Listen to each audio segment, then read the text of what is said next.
Welcome to Mornings with Ken Rosato. It is Tuesday, June 30th, 2026. And just like that, the month of June goes, wow, goodbye. I'm Ken Rosato taking calls at 888-658-0234, 888-658-0234. Somebody who has the meteorological reason why June just goes is meteorologist Mike Favetta. And here he is. Mike, so it almost feels like there's only 30 days in June as opposed to like Mhm. July with 31. It feels like that. It feels like that. But I would say that given the heat forecast for this week, you'd kind of want it to look more like July, right? Because it would be odd if this extreme heat were coming in the middle of May, for instance. Because Ken, by the end of this week, we're going to be sweating in places we never knew we had. I mean, there is some real hot weather coming. A little bit scary too when you look at the forecast going into, say, Friday and Saturday with these heat indices well over 110 degrees. That's why there's already an extreme heat warning up, not for today or ending tomorrow or even Thursday. It goes all the way until Saturday. That is a long stretch of hot weather for all of New Jersey, and that's why we've got some really unusual weather on the way. And it's all due to this big high pressure sitting down to our south and west that keeps these record highs pumping in the record heat across New Jersey as soon as tomorrow, and then we see this repeat each and every day for the rest of this week. So you can see why it's going to be so warm. There's not even a cloud across most of the Northeast, so this very hot and humid weather stretches in through the rest of the day. And even the futurecast shows with a possible round of storms just giving us the extra humidity that keeps that heat index so high. The forecast keeps us really, really warm, and there's not much moisture to go around except for that unusually high humidity that keeps barreling through each and every day. So that's something to keep an eye on, especially as we head into the rest of this week. Gotta stay cool, stay hydrated, find a place to stay cool because it's going to be very warm in the days ahead. We'll give you more details on how hot it gets and the forecast for the weekend for the all important holiday, Ken. It's coming up in just a few minutes. I'm going to sell giant blocks of ice to sit on. What do you think? That's a cool idea. Cool Yeah, idea. a nickel a block. I mean, I'll be a millionaire in like a century. Thank you so much, Mike. I appreciate it. We'll check back, sir. It is already what do we have here? Upper 60s. Yes, 68 degrees right now in northern New Jersey, 67 degrees in Trenton. Los Angeles right now it is 65 degrees, 65 also in San Diego. We look at traffic and we have a couple of things right now in the Northeast. We start with the Garden State Parkway, disabled vehicle southbound south of exit 129 Woodbridge, all lanes open. 195, there's a crash with injuries by exit 8 Robbinsville. All lanes are closed. We have a disabled tractor trailer on the turnpike in a roadway northbound north of interchange 12 in Carteret. The right lane is blocked, and Route 47 down toll in both directions impacted there south of Orange Street, Millville. All lanes currently closed. Hudson River crossings, we have 35 minutes now at the Holland, 30 at the Lincoln. We go to the GWB upper and lower levels. It is already 35 minutes. You can see the upper level on the right, lower on the left, and very, very heavy in both cases. It's going to cost you 35 minutes. To Los Angeles we go.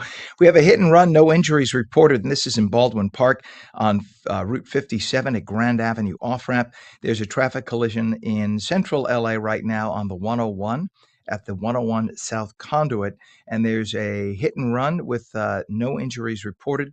This is in Antelope Valley at East Avenue and 90th Street East.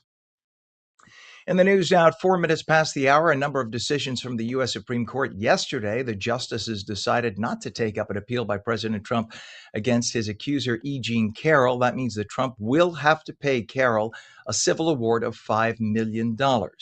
Federal Reserve Board Governor Lisa Cook will get to keep her job for now. The court ruled that President Trump could not fire her via social media, which he did on Trump's social, Truth Social, I should say, as he attempted to do so. But the court did rule that the dozens of federal agencies created by Congress over the decades do actually fall under the purview of the executive branch, meaning the president has the power to hire and fire agency heads and workers. So I guess if President Trump really wants Ms. Cook gone, now if he goes through the proper process of doing so, he could remove her or just, you know what? She just fought the good fight, leave it alone. Probably the best bet. The one agency, by the way, that remains quasi autonomous because of the way it was founded, is the Federal Trade Commission. The justices ruled that states can count ballots in the days after an election, like California just did, as long as they are postmarked by Election Day. Well, I mean, if you think about it, we do that for the IRS already, so there's precedent, right? As long as it's postmarked by midnight or 11:59 when it's due, then it counts. So if we do it for one federal agency, you got to be consistent. I get it.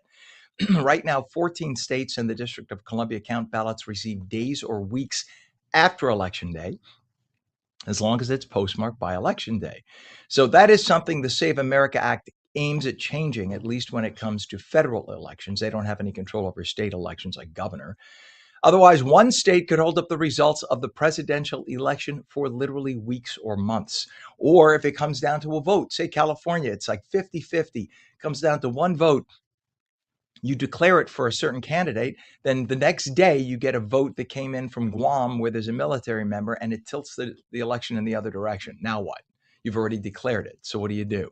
I mean, that's the kind of silliness we're talking about. And the court decided not to take a case involving former Harvard Law professor Alan Dershowitz that could have overturned the Sullivan versus New York Times decision. That decision creates a higher burden of proof for a famous accuser who believes they were defamed by a media outlet. So the court's declining to hear the case means Sullivan versus New York Times remains the status quo. So it hasn't changed in any way, just stays exactly the way it was. Today is the last day the court is in session for the entire season, and there are two major decisions everybody's waiting for. One is on the topic of birthright citizenship. That is, if a woman gives birth on U.S. soil, is the child automatically a U.S. citizen? That's something that is not common just about anywhere else on earth. You are the citizen of whoever your parents were citizen of. And then when you go home, that's it. You say you're from France, you visit the US, mom gives birth. Pardon me, I'm fighting a cold. Mom gives birth on US soil, but you're French because mom and dad are French. You go back to France and you're a French citizen. That's the way it is anywhere else in the world. But in the United States, and it was set up on purpose to allow slaves that became free to become citizens. Same thing with Native Americans, so that they would become US citizens at the end of the Civil War. That's why that was created. It was never created to allow people sneaking in from other countries 2 days from when they're going to give birth and have a baby, an anchor baby, who would then be a citizen, so that when they are 18, you come back to the US with little Jojo, who was born there 18 years ago. They're a citizen, and now they could apply to have you come in. They call that chain migration. That's the game. Other countries have been literally treating us like suckers. And we just like, okay, no, Corey, that's the way we wrote the law. Let's just let it stay. Come on, people, wake the F up. That's what this is right now. And we just keep thinking, put our thumb up our backside and think that's just fine. See, the issue here is the Democrats like it like that. Why? Because they love to give the goodies to people coming in from other countries, and that way they have Democrat voters for life. Also, people from other countries tend to settle in big urban centers, which hikes the number of congressional representatives in those centers, the big cities. And where you have those big urban centers, 90% of them tend to be Democrat.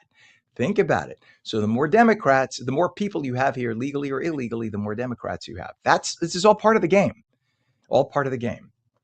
So, by the way, there's also the issue today of transgender rights and whether schools can allow biological males to compete on the same teams as biological females, which many argue is in direct violation of Title IX. So those are two enormous, probably the two biggest issues of the entire season happening today. We should know before 11 a.m. So keep your eye on the Supreme Court.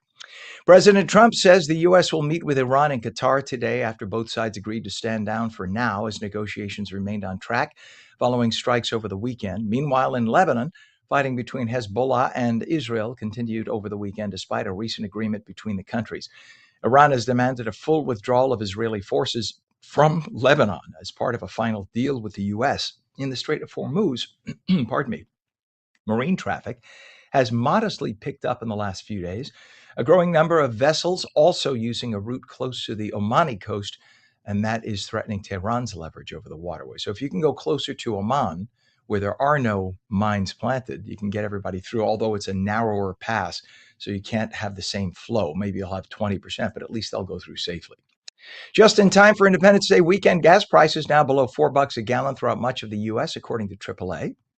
The national average for a gallon of regular now stands at $3.86. That's also the average price in the state of New Jersey, by the way. We pretty much mirror the national average, though some people have reported seeing prices as low as $3.70 a gallon in the Garden State. The experts say as long as the Strait of Hormuz remains open and oil keeps flowing, we will likely see those prices continue to drop, likely below $3 in the next month or two. 11 minutes after, and scary moments in Clifton, New Jersey, where police say a man in his 60s was stabbed in the head and neck by a younger man, allegedly by the man on the screen. Police say the stabbing happened on Friday. Investigators say Anthony Schweiderek was arrested in connection with the stabbing of an unidentified 62-year-old man. The injuries are considered life-threatening. The suspect may have lived with the victim. Prosecutors charged Schweiderek with attempted murder and unlawful possession of a weapon. If convicted, Schweiderek could face up to 20 years behind bars. A former FBI agent says the latest Nancy Guthrie ransom note is a sign that her kidnapper is looking for a way to avoid the death penalty if caught. The note claims Savannah Guthrie's 84-year-old mother died shortly after in February. At least one analyst believes that that's sort of a self-serving apology. In this latest note, the alleged kidnapper demanded a single Bitcoin, that's about $59,000 as of yesterday, in exchange for info helping to find the missing Guthrie, who's been missing since February 2nd when she was abducted from her Tucson home. Former NBA players Malik Beasley and Ed Davis have been indicted on federal charges tied to an alleged sports gambling and bribery scheme. Prosecutors say Beasley manipulated his on-court performance during the 2024 season based on betting trends, while Davis allegedly helped coordinate the scheme. The indictment is part of a broader federal investigation into illegal sports betting involving current and former basketball figures. And Michigan State Police are investigating after the body of a newborn was discovered inside a portable restroom in the camping area of the Electric Forest Music Festival. The remains were found Sunday morning by a sanitation worker during routine maintenance at the 4-day event near Rothbury. Authorities are asking anybody who witnessed suspicious activity or who has information about the incident to please come forward. It is 13 minutes past. When we return, as America celebrates its 250th, it's an opportunity to reflect not only on the nation's founding, but on the enduring ideals that continue to shape our republic. We'll explain. You're watching Mornings with Ken Rosato. We're back in 2.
Very good morning, everybody. Welcome back to Mornings with Ken Rosato for your Tuesday live in New Jersey and New York. Now we welcome our friends in Los Angeles and the state of Florida on LACA and on FLA.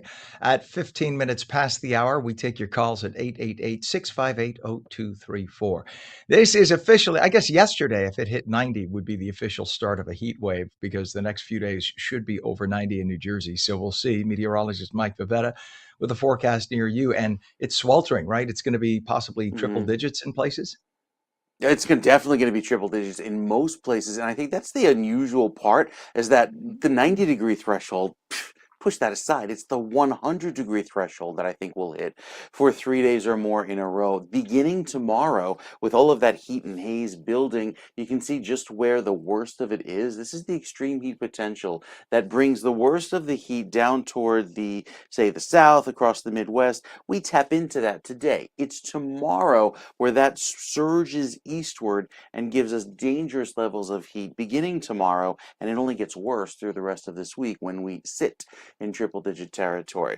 Quick check of the pollen. We've seen lower amounts for trees. The season has basically ended, but still elevated for the grasses and weeds. And even with the warm weather forecast for the rest of this week, it is hot, it is dry, rain-wise, but it's still humid and stays muggy through the rest of this week. That only adds to the fuel throughout Saturday and Sunday, whereas even though the weather this weekend is sunny and warm, it is unusually hot right throughout the holiday weekend that is going through Saturday and Sunday.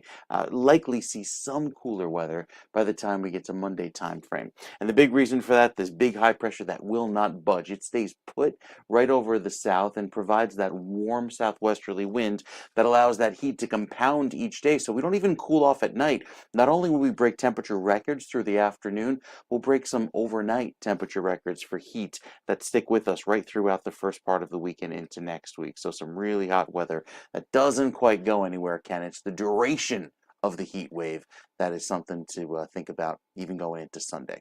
We'll take another check of your forecast and talk more about this heat in just a few minutes, Ken. All right, Mike, thank you. It's 18 minutes past the hour. We have 70 degrees in northern New Jersey, 70 in Trenton, Los Angeles now 65 at 64 in San Diego.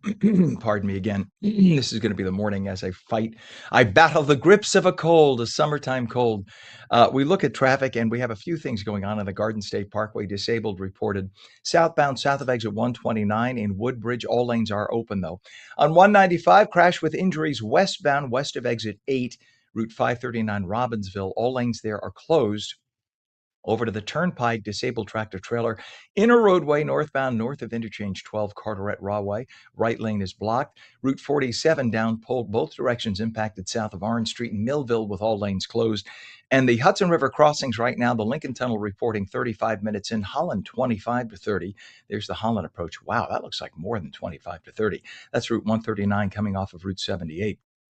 And that is bumper to bumper. What a mess.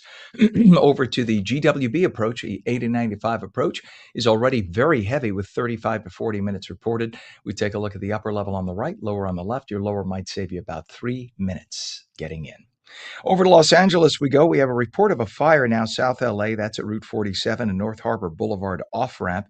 There's a hit and run, no injuries, Central LA on the 110 at the 43rd off ramp.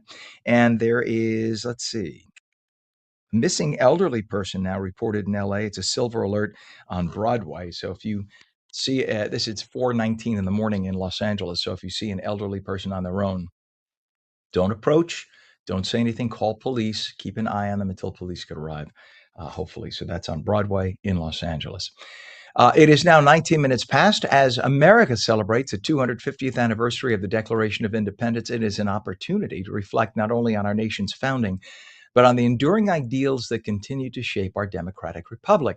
While Americans have long debated the meaning of liberty, equality, and individual rights, those same principles have inspired generations to push the country forward. David Bobb is president and CEO of the Bill of Rights Institute, and Tony Williams is a senior fellow and historian at the Institute. We say good morning, both of you. Good morning, Ken. Good to have you both on. David, let's start with you. As we mark America's 250th, and that's happening, wow, in a week, within a week. Amazing how fast it crept up on us. Why is this anniversary such an important moment to revisit the Declaration of Independence?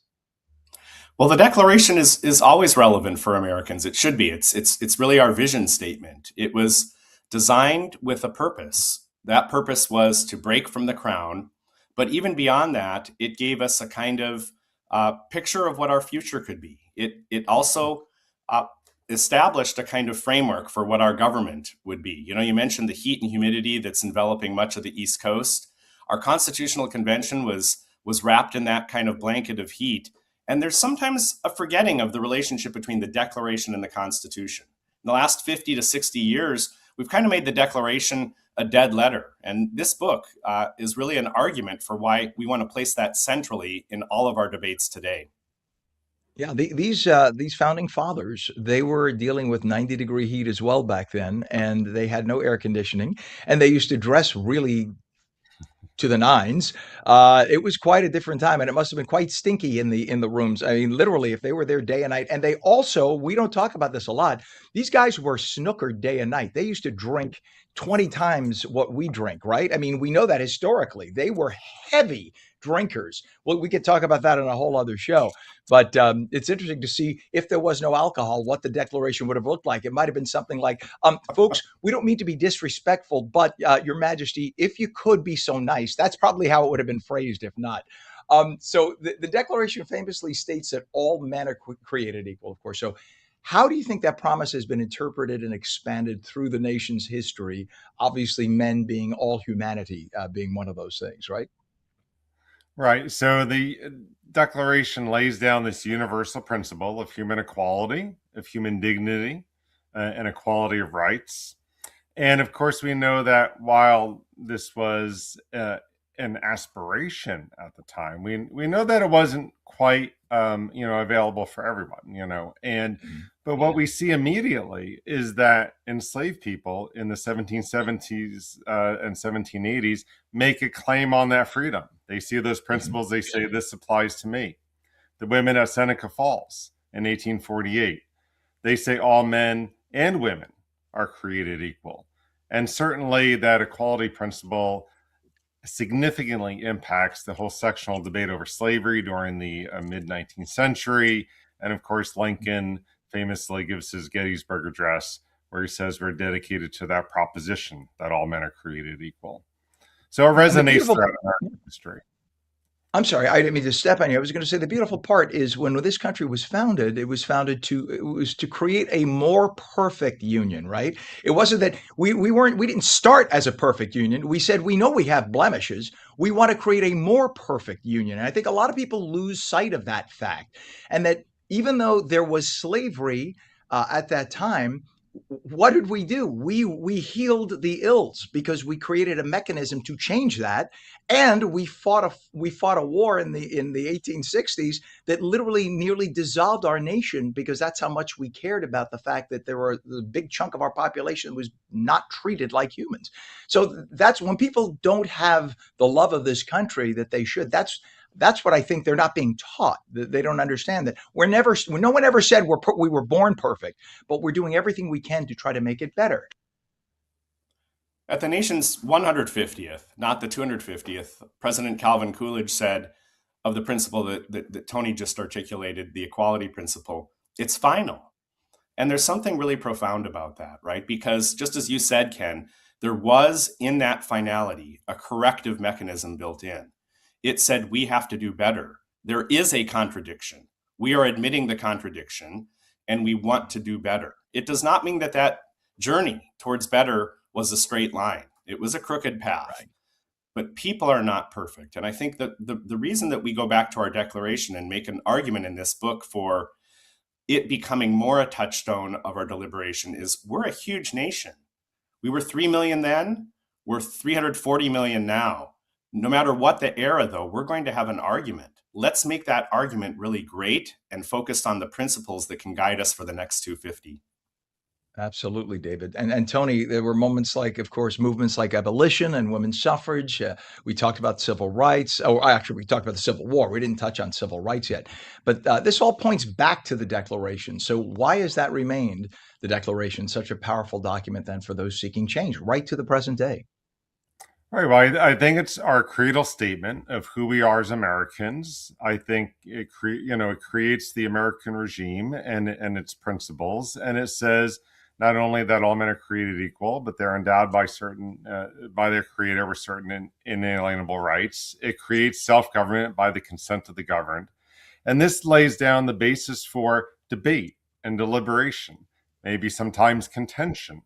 But in that debate and deliberation of self government, we help to forge consensus, right? And that discussion leads us to trying to define who we are and what are our aspirations, and are we making them a reality for all? Martin Luther King, on the steps of the Lincoln Memorial during the March on Washington, called the Declaration a promissory note, right? It was not fulfilled, but he had great hope that it would be fulfilled. And so he made a claim on the Declaration. So for 250 years, it has been at the very center of not only defining who we are as Americans, but all of our discussions, all of our debates.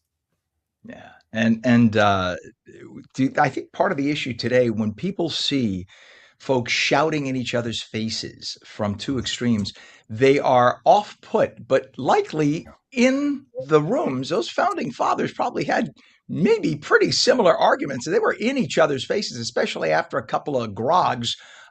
Seriously, and I don't mean to get back to that, just that it wasn't on TV and it wasn't on social media and people weren't doing this. So no one got to see it. And we had the sanitized version that came out later. Do you think that there was a lot of near fisticuffs that came about in the founding and the details of those documents?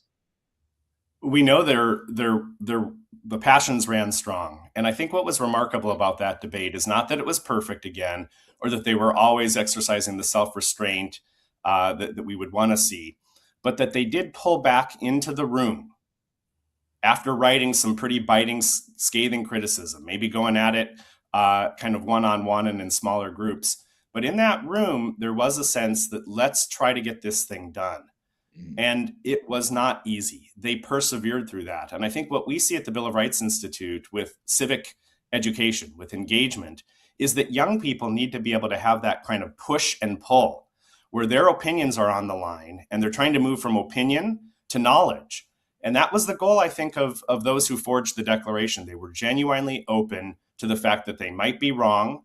And while Jefferson did not want to see his draft touched at all, he, at the end, did have to accept those edits and then move forward. And that's the kind of spirit, I think, that if we can learn from that sense of argumentation will make us better, that can really restore a sense of comity today. Yeah. Well, give us a website for more information. I love the fact that you folks are there because America and Americans need to know more about our founding. Please give us your website. Well, you can find the Institute, Bill of Rights Institute, at billofrightsinstitute.org, and you can find Divided Over the Declaration over on Amazon. I love it. I love it. David Bobb, President and CEO of the Bill of Rights Institute. Tony Williams, Senior Fellow, Historian at the Institute. Thank you for keeping America alive, and thank you for coming on this morning. A very happy Independence Day. Happy 250th. Happy 250, Ken. Thanks. Thank you. To you too. Thank you. It is 29 minutes past the hour. When we come back, Congressman Tom Kean Jr. is scheduled to return to his district office today. But how will his near 4-month absence impact the campaign in New Jersey's 7th congressional district? Some Democrats want him out. Former New Jersey State Assemblyman John Wisniewski is here to talk about it. The phone lines are open too at 888-658-0234. You're watching Mornings. We're back in 2.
A very good morning to you. Welcome back to Mornings with Ken Rosato. It is now 31 minutes past the hour. It is Tuesday, June 30th, 2026.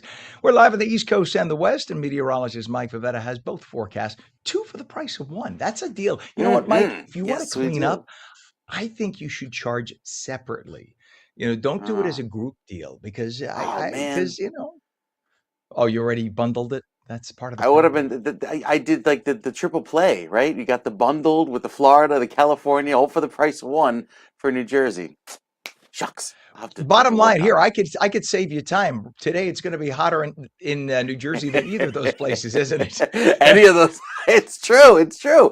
Have the family down vacationing in Florida, and they're like, "Wait, how hot is it going to be when we come home on Thursday?" I went, "Yeah, you're traveling to a hotter destination here in New Jersey. It's that heat Crazy. and humidity making it very warm. Even inland will feel the heat. So if you're traveling around for the holiday weekend, be prepared to stay warm, especially if you're away from the beaches on Friday or Saturday or Sunday, with Friday being the 4th observed. It's probably going to be one of the hotter days and one of the warmer July 4ths that we've had. So out west we go, where the temperature is a lot cooler. It's a lovely breeze coming off of the Pacific, keeping the skies nice and clear. You get that little bit of a marine layer each morning, clearing by the afternoon. Very common this time of year, and stays just comfortably warm, as is usually the case, without any big, Santa Ana winds, no pineapple expresses coming off of the Pacific. So it stays nice and dry there, and comfortably cool, going through each morning and warm each afternoon. Just some showers there up in the hills, but beyond that, we stay dry out west. Now, east, the heat continues with that very warm weather around for the next several days. It's the weather system that doesn't want to budge and just keeps pumping in the hot and humid air all across New Jersey and for much of the East Coast, that for that matter, without the threat of daily thunderstorms. There might be a quick passing pop-up shower that adds to the steamy feel, but it doesn't really cool us down, at least until we get to Monday. That's our next opportunity for some average weather, and even then, we're only back in the upper 80s and low 90s by then, so it's going to take some time. With that future cast showing the warm weather moving in, there's a round of possible thunderstorms that comes through northern New Jersey to this afternoon. Tomorrow, we're quite quiet and dry, and then we do it all over again on Thursday and Friday. Also, because the air is very stagnant, we'll see the air quality go down. So we'll not only have the poor air quality, the haze, the humidity building, the triple-digit heat with 111-degree feels-like temperatures. That extreme heat warning is no joke. Have to wait until later Saturday into Sunday to see some relief, and even then, it's not going to be a whole lot. It'll just bring us back down to average, which is in the upper 80s and low 90s. We've got another check of your forecast, talking more about the drought, Ken. That's coming up in a few minutes.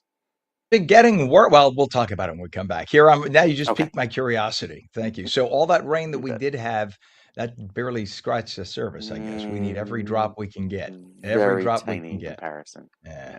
All right. Thank you so much, sir. Appreciate you very much. As always, 69 degrees northern New Jersey, 70 in Trenton. It is now 65 in Los Angeles, 66 in San Diego. In terms of traffic, we have a few things to tell you about. There's a crash on I-80 now. It is westbound, east of exit 61, River Road in Elmwood Park. The left lane of the four lanes currently closed. Crash on Route 21, southbound, north of exit 8, which is Park Avenue, Nutley. All lanes are closed. That is going to be a mess. We're trying to get your camera shot on that because Route 21 at this hour is always a mess. And to have it closed now, forget it. It's going to be backed up to Route 3. So watch out for Route 3 residual traffic. We have an issue on the eastern spur of the New Jersey Turnpike, a crash north of interchange 15X. That's by the Secaucus train station. All lanes are open. There's a vehicle on the right shoulder, but that's causing rubbernecking. And Route 47 has a down pole impacting traffic both directions. All lanes closed at Orange Street in Millville. Your Hudson River crossings right now, the Holland Tunnel is 35 to 40 minutes, bumper to bumper traffic, making your way on Route 139. You see off on the left side of your screen. That is all the way from Route 78 into the tubes, and that's just bumper to bumper, just a mess. Over to the Lincoln Tunnel, the 495 approach, not that much better. It's 35 to 40 minutes, and that is just due to morning volume, the sun in everybody's eyes, as I like to say, at that hour of the day. And then the approach to the GWB is 40 minutes already. The upper level is going to save you about 3 minutes. You can see it on the right side versus the lower on the left. A lot of traffic. Just pack your patience. Over to Los Angeles, we have an incident here, a traffic collision in Baldwin Park on Route 57 at Route 71. There's a report of a fire now in South LA. That's on Route 47 by North Harbor Boulevard off ramp. And there's a hit and run, no injuries reported, though, Central LA on the 110 at the 43rd Avenue off ramp. In terms of, let's see, what did we just get? We just got a new issue here, congestion back to the Northeast. Now Route 17, there are delays northbound near I-80 in Lodi. All lanes are open. Route 4 has delays eastbound from west of River Road to Queen Anne Road in Teaneck. All lanes are open. So it is a tough travel day. Give yourselves lots of extra travel time, please. It is 37 minutes past the hour. After months of questions from constituents and political observers, Republican Congressman Tom Kean Jr. is scheduled to return to his district office today after a near 4-month absence. The move has sparked discussion about accountability, and joining us this morning is a Democrat, former New Jersey Assemblyman John Wisniewski, to discuss what that means for New Jersey's 7th Congressional District. Good morning to you, John. Good morning, Ken. How are you? It's great to have you on. I'm doing well, thank you. To see, though, somebody who was elected by the people, and he may have a reason, but we haven't heard it yet, somebody elected by the people to do a job and is being paid to do a job and just goes AWOL for 4 months. There are a lot of constituents on both sides of the aisle, by the way, who are quite upset and believe that they are entitled, and likely so, to getting some kind of an explanation. So why would you say Kean's absence drew so much attention? Is it because of that? Well, I think it draws attention for two reasons. One, look, he's gone without explanation for 3 months. Under any circumstance, an elected leader being gone, not casting votes, not communicating for that period of time just naturally raises questions, Democrat, Republican. But I think in this particular case, you're looking at a congressional district that is viewed nationally as one of the key pickup districts for Democrats in order to take back control of the House of Representatives. And so when you have a Republican member absent in a competitive district in which you have a really well-positioned Democratic challenger, it certainly just amplifies that speculation. Nobody knows what the issue is. Nobody knows why. I recall when John Fetterman left the U.S. Senate for several months to undergo mental health treatment.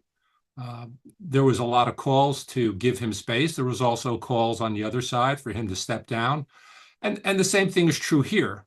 But in the dynamic of a critical national midterm election, this does not bode well for Republican chances to hold the House of Representatives. And that's why there's this amplified speculation.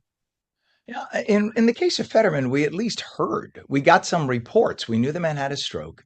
We knew the man was feeling, going through issues. We knew that in the beginning he was not able to read. He had to, when he wanted to speak, he had to basically write out what he wanted to say and read it back. He was able to read. He just couldn't think extemporaneously. And everybody said, "Come on, how could you?" I remember people on the right screaming, "Come on, how did you possibly let this guy say?" Now the Republicans hold him up as, St. John Fetterman the first. He is like the greatest thing since sliced bread that the Republicans ever saw. And I bet a lot of the Democrats wish that they would have heeded the advice of the Republicans back in the time. Well, there's the old political saying, Ken, is that that was then, this is now. Right. What have you done for me lately? Right. John, when you were an assemblyman, how important was it to be present in your district office for people to be able to reach out?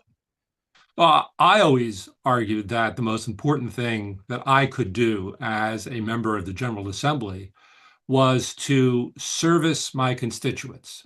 People in my district, the 19th district, some 250,000 people, had a variety of concerns, issues that they always brought to my legislative office. They bring it to not just my district, but every district. And they look for their representative to lend an ear, show up at events. And the list is endless. Literally, I mean, I can only imagine the size of a congressional district. I was literally out 7 nights a week, either at events or at meetings. And when that stops, it's noticeable. And so for Congressman Keene, he's going to have to explain what happened and what the future holds for him. I mean, there's still going to be, regardless of what he says today or tomorrow, there's going to be the speculation about what comes next. Right. And I think, and we've had this discussion before, people are entitled. There are lots of people we could vote for. We're entitled to know why this person was absent when they should have been casting votes. One way or the other, they should have been casting votes. And that's, I think people are entitled to an explanation. You don't have to get into your personal medical, but if it was a serious medical issue, we need to know kind of the genre of the medical issue. Because if it was, I hurt my foot, that doesn't cut it. We need to know. And whoever is going to be debating him is going to know that.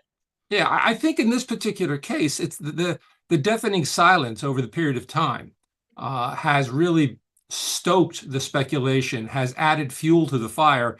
If, the congressman's advisors were sitting around a table and they were looking at the landscape now, I'm sure they would have said way back when this started, you need to say something. You need to explain this absence really soon. Otherwise, people will be left to their own speculation. And we've seen this, in politics time and time again. In the absence of clarity, speculation runs amok.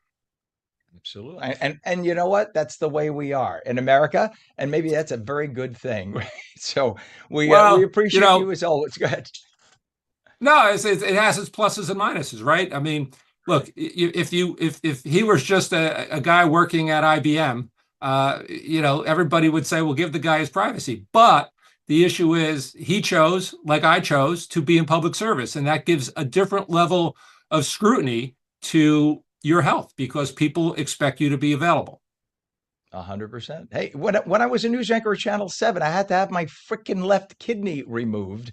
And we announced it on the air, John. And literally, you had to see the newspaper gossip. Is he really gone to have his kidney removed? I was posting pictures of myself from the hospital bed with an IV in my arm. I'm like, yeah, I was almost going to post a picture of the scar. And I said, nah, it's pushing it too far. But that's, what do they think? I was undergoing a sex change? But yeah, I was supposed to be gone 10 weeks. I came back after 3 because I was tired of it. I literally had to be wheeled into the news anchor seat because I couldn't walk.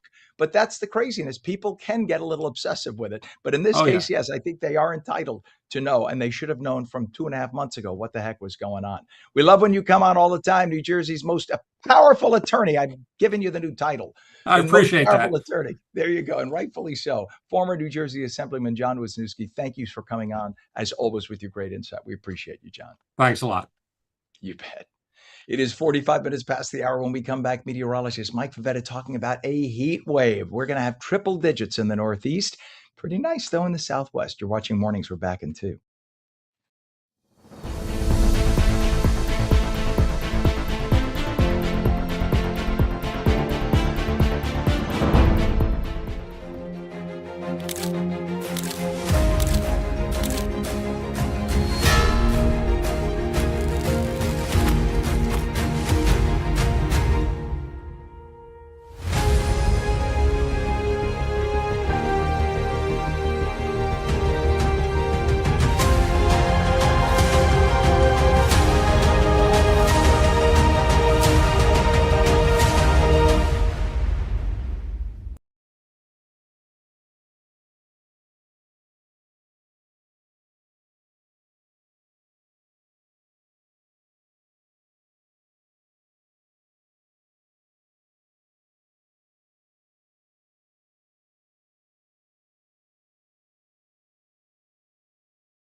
back to Mornings with Ken Rosato, 47 minutes past the hour, taking calls at 888-658-0234. Think back to 1962. We're having a heat wave, a tropical heat wave. Mike, I know you could remember back to 1962. No, you can't.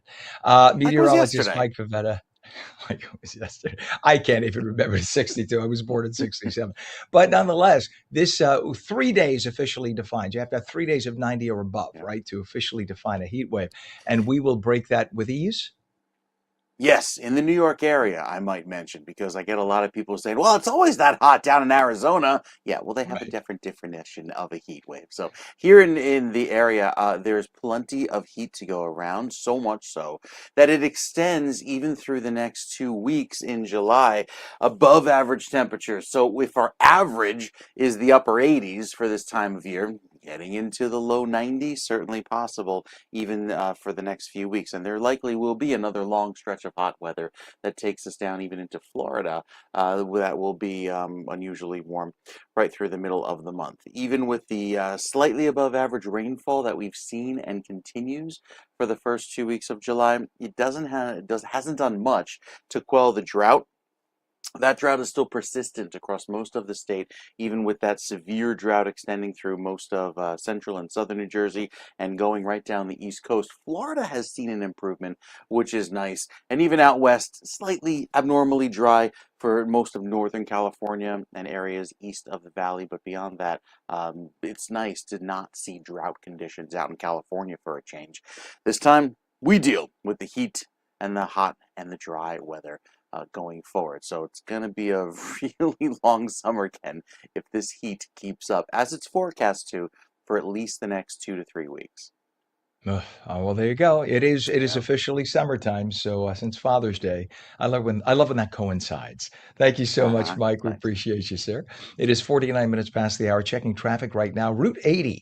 We have a crash on 80 westbound east of exit 61, which is River Road in Elmwood Park.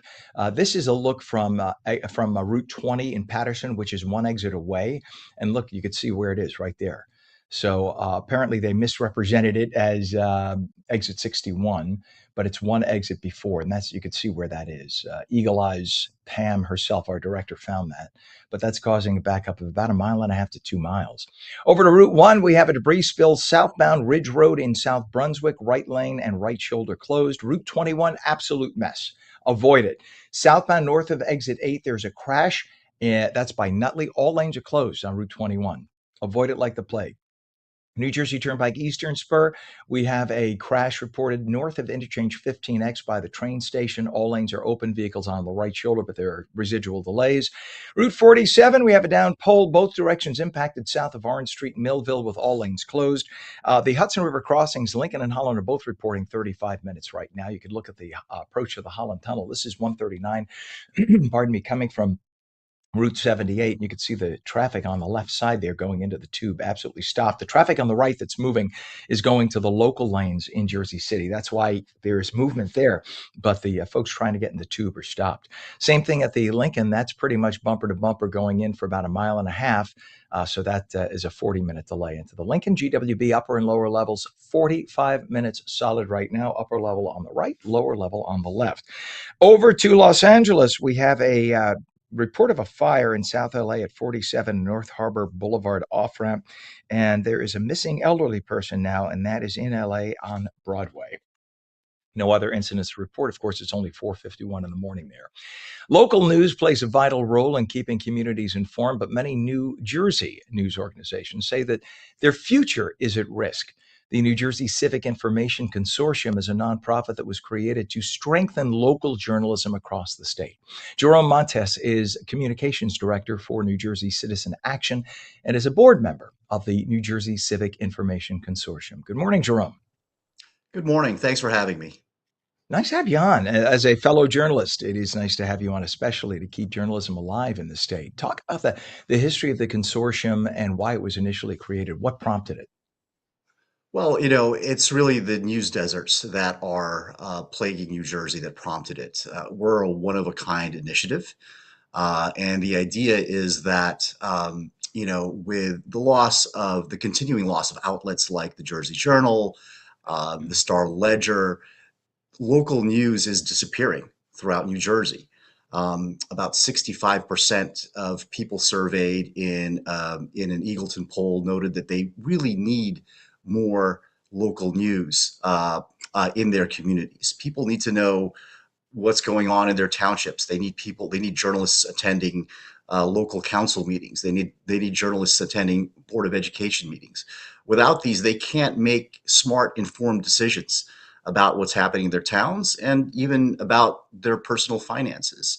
So the consortium supports and invests in and hopefully helps regenerate local news and independent media throughout the state.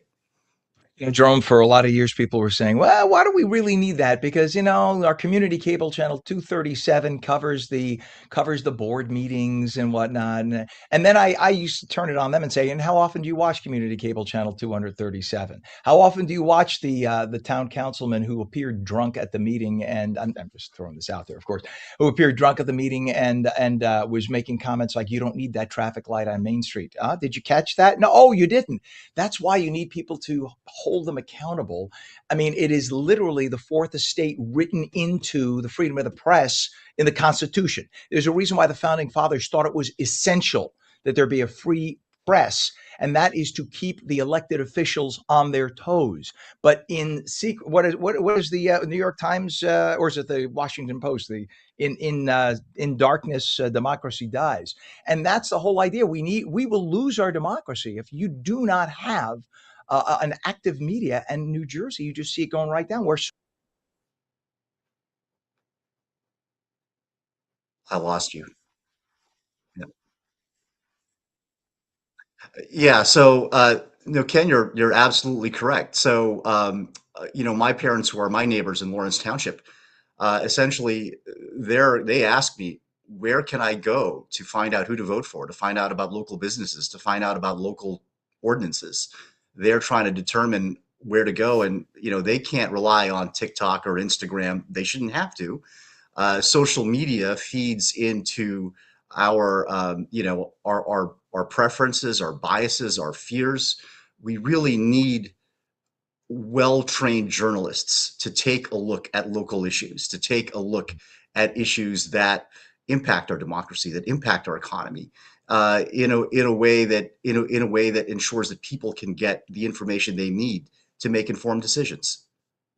So now the New Jersey state budget was just passed, or it was accepted. There's a framework Yes. accepted. It's in the middle of going through all the final stages right now. In that was the funding was cut, right, for this. So what happens if that funding isn't restored in the state's final budget? Well, we are very grateful to our legislative champions like Majority Leader Lou Greenwald and Senator Vin Gopal for ensuring that we do have funding, actually. So we do have $1 million of funding. And we also are grateful to, again, Majority Leader Greenwald and Senator Andrew Swicker for ensuring that for exploring different sources of funding, different ways to stabilize the funding for the consortium. So really, we're at a critical juncture, right? Again, per capita, New Jersey is second to the last in terms of journalists per capita, right? As I said, we have seen a lot of local media and legacy media disappear. So people don't know where they're getting their news, and we're really at a critical inflection point. We've managed to rebuild some local journalism, and we've managed to, we've had a lot of success with outlets that include things like the Morristown Green, the Trenton Journal, New Jersey Urban News. These outlets are doing great work to ensure that their communities are informed about critical issues that are local to them. But we really are at a critical point where this conversation needs to continue, this work needs to continue, and we need to ensure that these news deserts are no longer proliferate, right? That we're able to continue the great work. So we hope that the legislature can continue to be supportive, and that we can continue to find stable funding for our organization. Jerome, what's a website for more information? So that would be njcivicinfo.org. If you go to njcivicinfo.org, you'll find out about what we do, who we're funding, find out more about why our mission is so important. That's where I would go. And again, in darkness, the death of democracy. Here, I'm rewording it a little bit, but you need a free press and you need a press. If it's not Yes, there, we do. forget it. This is you. If you want to see tyranny, go ahead and just get rid of all media. Go ahead and do it and see what happens. And the problem is you don't get it back at that point. Once you lose it, it's done.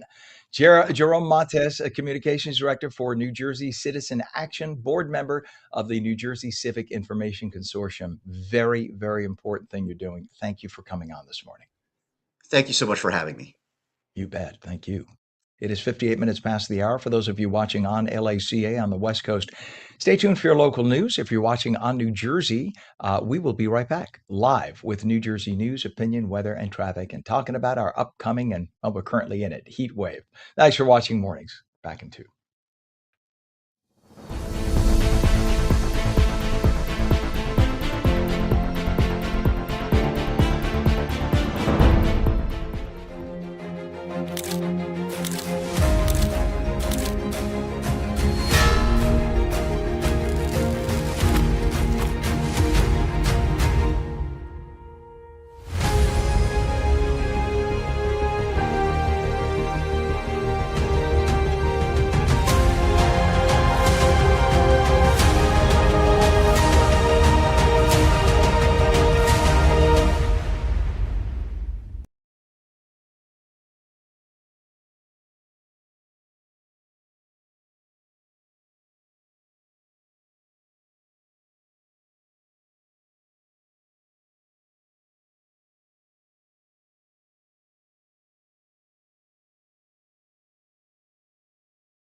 Very good morning. It's 8:01 Tuesday, June 30th, 2026. Welcome to On New Jersey Mornings. I'm Ken Rosato taking calls at 888-658-0234.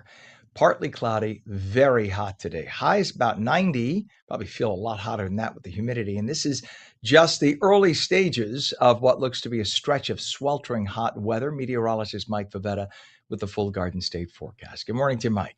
Good morning, Ken. That's the thing. It's not even all that bad today. And yet you kind of already need to start taking precautions because of that heat index that approaches 97 degrees today, but is well over 100 by tomorrow. So that's why the extreme heat warning is right through. I know this says Wednesday. It's actually Saturday, with all of that hot weather extending right down toward the coast due to that southwesterly wind pushing in a lot of that warm air and making it feel very uncomfortable, even dangerous at times. So we start off this morning warm, but it's not quite uncomfortable. It's rather nice, especially with those temperatures that are running anywhere from 2 to 5 degrees warmer than they were yesterday at this hour.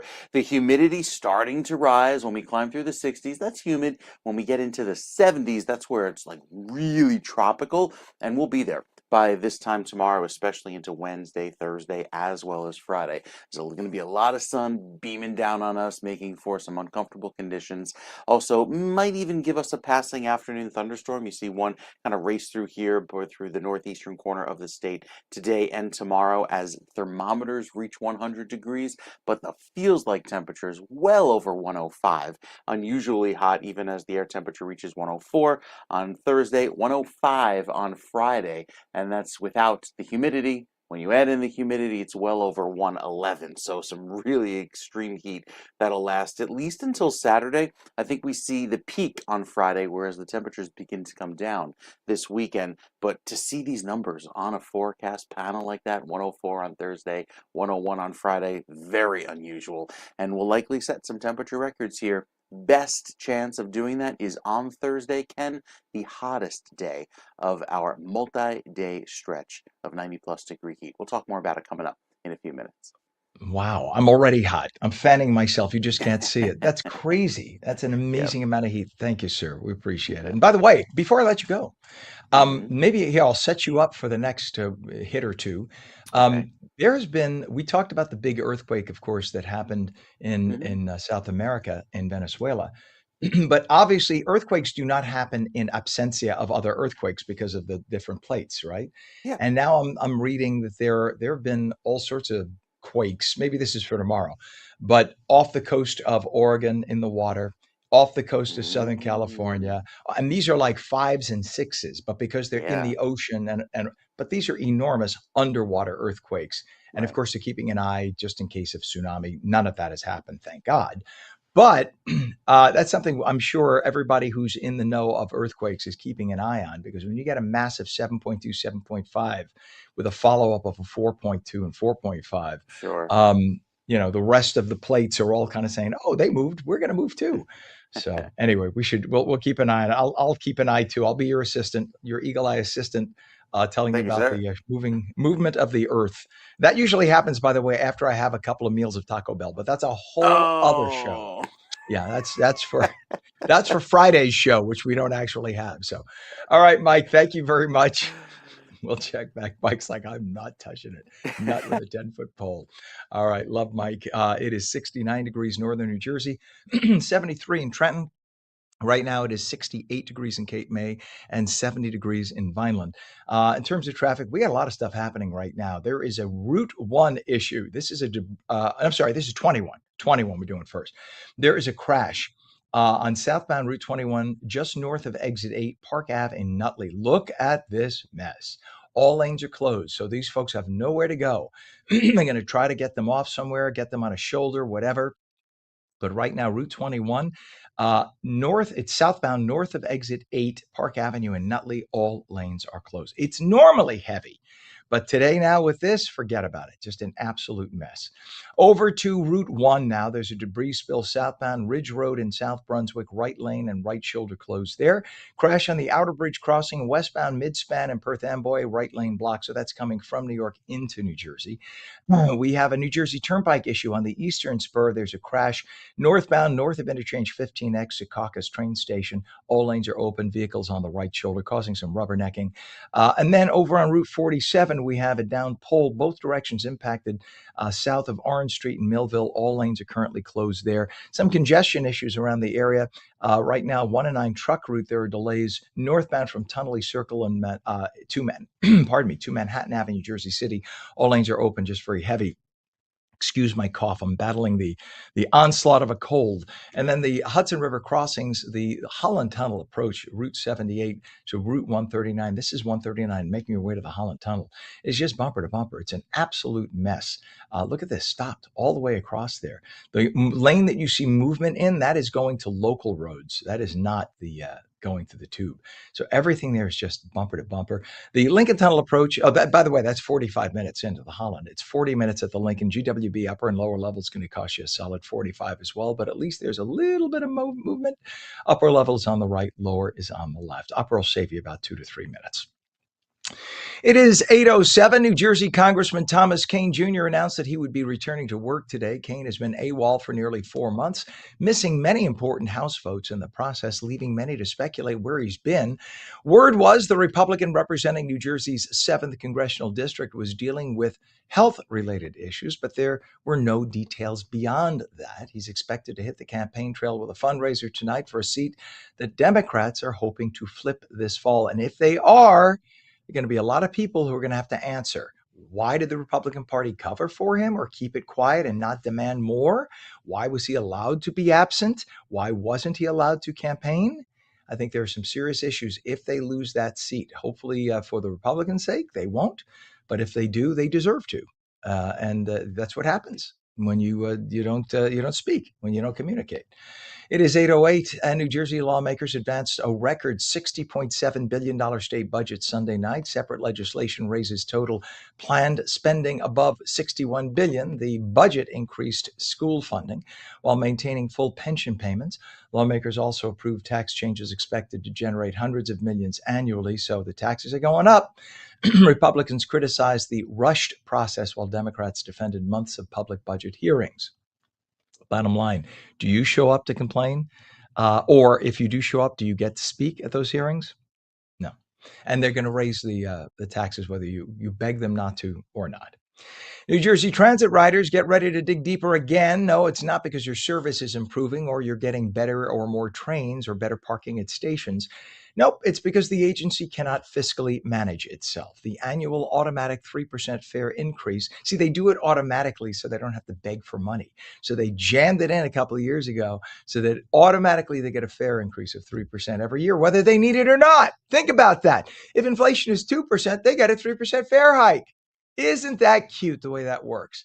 So these hikes were approved back in 2024, and they don't say when they're going to end. For the foreseeable future, every year it's a 3% hike, 3% hike. Officials say the price hike is meant to ensure that service doesn't get cut. Sounds a little like extortion to me. Hey, your service cut. You better give us the 3% hike there. You know what I'm talking about? Very New Jersey. No word on if or when that annual fare hike will ever end. Ever. Some frightening moments for a JetBlue flight as it was landing at JFK while descending through 3,000 feet, 7:15 yesterday morning. The pilot struck a drone. Luckily, it wasn't worse. What happened? There was no damage to the plane. The unauthorized craft, not supposed to be flying drones near airports or in the approaches. The drone hit the craft above the jet's cockpit while the plane was making its final approach. This happened just days after a United Airlines jet narrowly avoided colliding with a drone while landing at Newark. At least 2 other recent flights into Newark spotted drones that were dangerously close but did not impact the planes. Hey, listen, you nerdy, freaking, radical, stupid geeks living in mommy's basement and playing with your little toy drones. Knock it off. It isn't a game. You could kill hundreds of people, if not thousands, if the plane crashes on the ground. So take your little toy drone, go to a park 20 miles from the nearest airport and stop doing this. If you are caught, you will get a federal sentence, period. But this is not kids. This is, here, we'll give you the MO.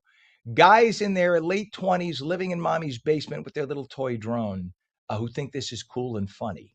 Knock it off. The FAA, by the way, gets more than 100 drone sighting reports near airports every month. It is 8:08 or 8:11 right now, I should say. Austin Shelf is a popular mobile bookstore traveling through New Jersey. Owner Charity Herndon recently opened a permanent location in Bordentown. Great town, Bordentown. The bookstore offers curated selections and hosts community literary events. Herndon hopes to expand book access while creating welcome spaces for readers. American Tower withdrew plans for a proposed data center in East Greenwich Township. You know what? I always forget. It's Greenwich, Connecticut. I know Greenwich, New Jersey is toward the south, and I'm not aware. Is it Greenwich or Greenwich? Somebody inform me, please, because I don't know. The project, strong opposition. Do you know Pam? You're in New Jersey. Yeah, we got to check to see. We don't want any disrespect toward Greenwich. I'll just spell it out. Local officials also approved a ban on future data center development. The proposed facility would have occupied land surrounding an existing cell tower. American Tower continues pursuing similar edge data centers across the U.S. Kylie Jean Wright was crowned Miss New Jersey in 2026 in Ocean City. She is a karate instructor, college student, beautiful lady. She is also a Boardwalk Pizza employee. Wright has participated in the Miss America organization since childhood. Her community service promotes women's self-defense through TAKE Defense Foundation. That's Take Defense Foundation. She will represent New Jersey at this year's Miss America competition.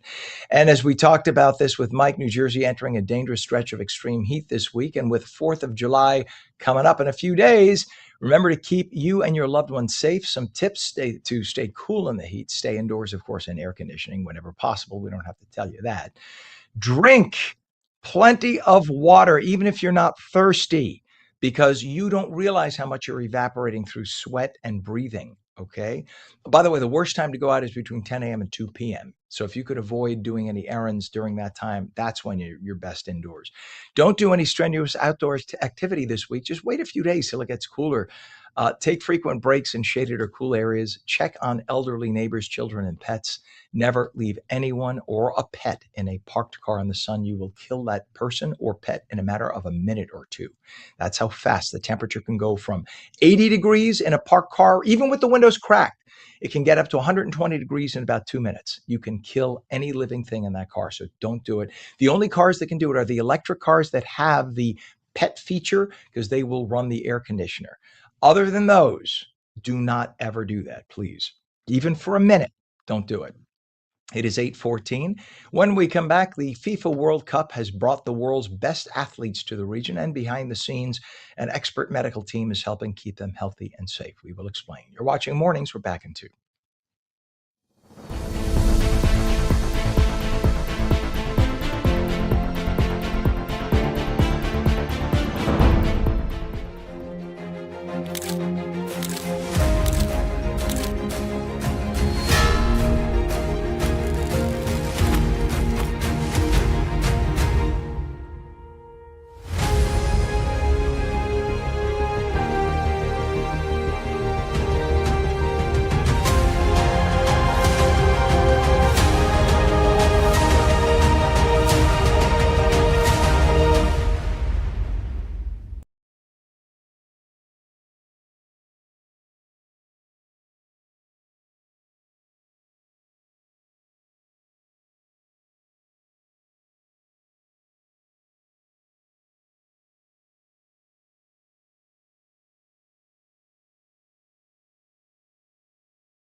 Welcome back to On New Jersey Mornings. I'm Ken Rosato at 8:16, taking calls at 888-658-0234. Partly cloudy, hot today. Excuse me as I tap our social media here.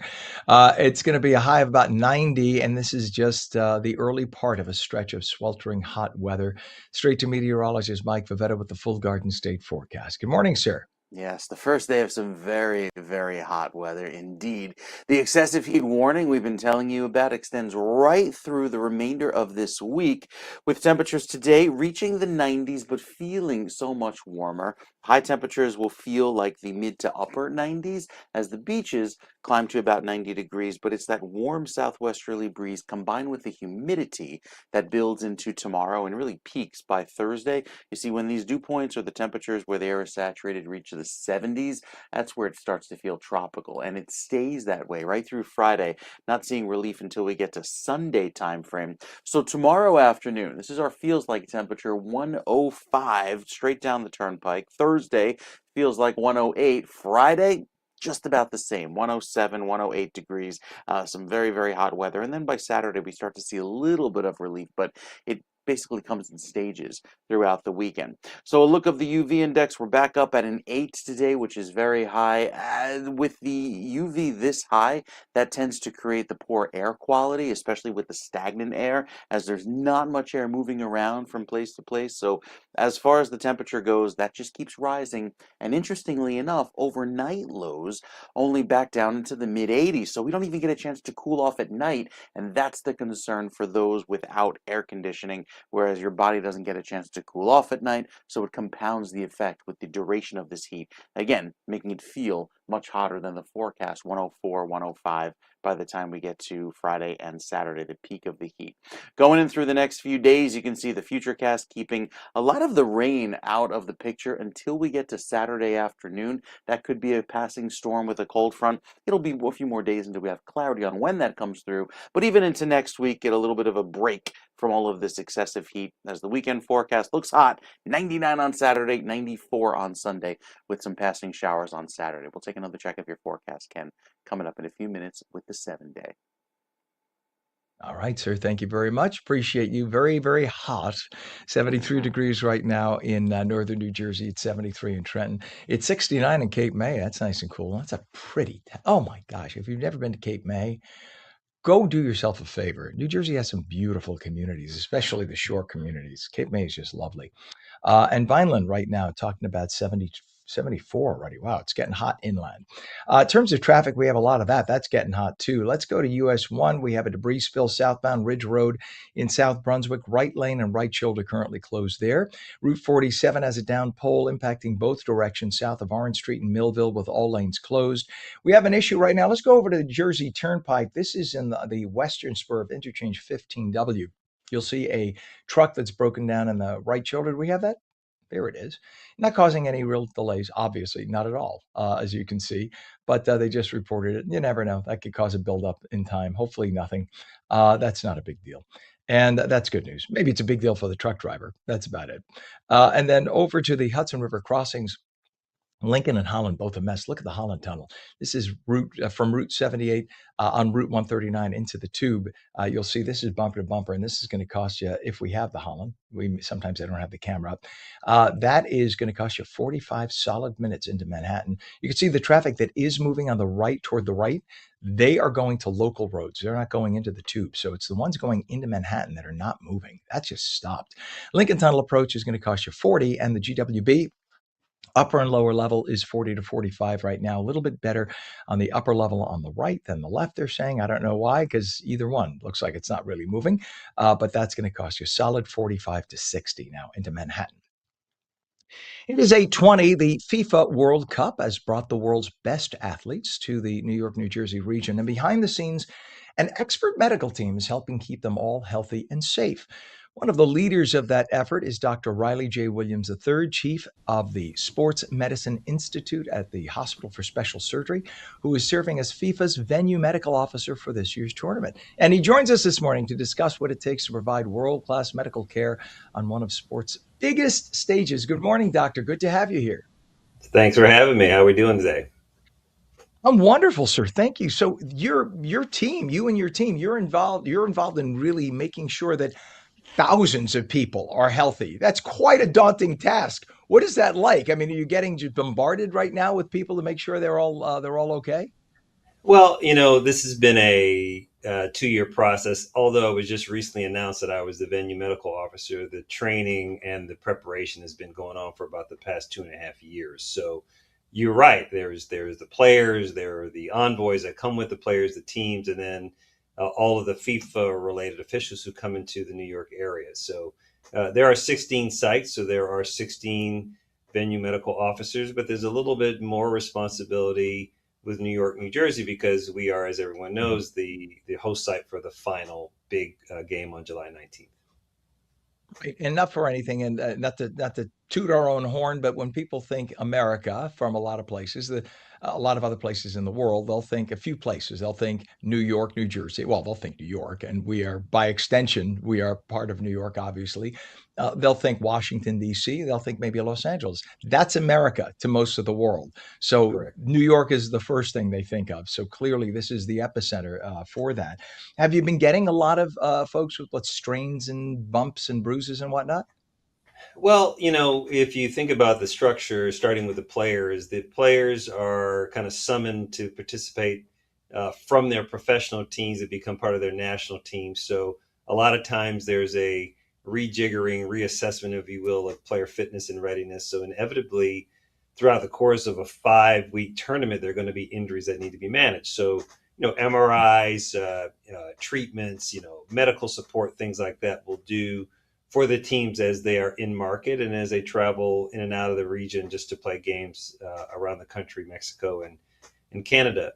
With regards to the FIFA workforce, there's a medical line, and although we're not involved with everything, I am called upon, along with my team. I have a great support team to provide access for these people who are oftentimes foreign nationals who don't really understand the health system here. But yeah, I mean, it's not overwhelming, but it's definitely vigorous. It's a 24/7 job from my point of view, and I'm lucky that Hospital for Special Surgery has been very supportive of my role and provided me a good team to work with. Good deal. Yeah, and so when you think about it, you come to another country, you don't want to have to A, find a doctor, and B, especially when it's somewhat of an emergency, if you got injured in a game, and B, figure out how, is there insurance? What are we doing? How do we pay for this? So it's nice that Exactly. this has been coordinated. Yes. And Dr. Williams, and I smiled because when I saw that I had Dr. Williams on, my urologist is Dr. Williams here in Northern New Jersey. You may know him, the other Dr. Williams in Northern New Jersey. Um, do you have like a description of what your day to day is? Are you still handling your regular patients that you would have at HSS on top of this, or did you have to set aside this time for FIFA? Right. Well, as you mentioned at the outset, I'm an orthopedic surgeon. I'm the chairman not chairman, sorry, chief of the sports service here at Hospital for Special Surgery. Primarily, I do kind of knee, shoulder stuff, take care of a few teams in the area. I've had to modify my clinical schedule to be available, quite frankly, from more of an administrative process. So I haven't had to completely shut down my clinical activities, but I'm based here in New York. I mean, it's a 5 in the morning till midnight, and sometimes even in the early morning hours. Need for me to attend to things as they arise. As you know, medical things can happen anytime, and it's not confined to business hours. So, basically, I'm running a modified schedule. But again, like I said, I have a great team of support. It's not just me. Fortunately, the hospital sort of appreciated the gravity of the job and provided me with those resources. As I smile forward with my neck fusion as I look at you right here, one of your doctors was the one who, by the way, recommended it from HSS. So Okay, there we I say go. thank you to HSS. A little heads up there to you. You guys have been the FIFA Medical Center, if you will, of excellence for more than a decade, obviously, because Right. it's HSS. It makes a lot of sense to be that. What does that designation mean, and how has it prepared your team for an event like this? Because this isn't the first time around the block for you folks doing this. Correct. Yeah, we were appointed FIFA Medical Center of Excellence back in 2014. There are, I believe, about 100 of them worldwide. In the states, there are only three, and I believe we're one. Duke University's one, and then there's a group out in Southern California who is focused on soccer care. So it is a privilege. You have to have demonstrated some affinity, expertise in the area of soccer medicine. And I would just remind the viewers that, soccer medicine is more than just knee and ankle. It's concussion, it's hydration, it's nutrition, I mean, there's a lot that goes into the maintenance of these finely tuned athletes. So, we have an amalgam of physicians here from the imaging side, from the nutrition side, rehab, et cetera, and have demonstrated a programmatic approach, not only in the treatment of injuries, but also in injury prevention. As you know, Ken, like soccer is in Northern Jersey is big. Like it's probably one of the big hotbeds, big feeders to a lot of big programs, colleges around the country. So we felt it important to take that on. I've been involved with the New York Red Bulls since 2005, so that was really the basis of our focus there. And then over that decade, that first decade of team care, we just sort of developed these programs, and that was, thankfully acknowledged by FIFA in 2014, as I mentioned.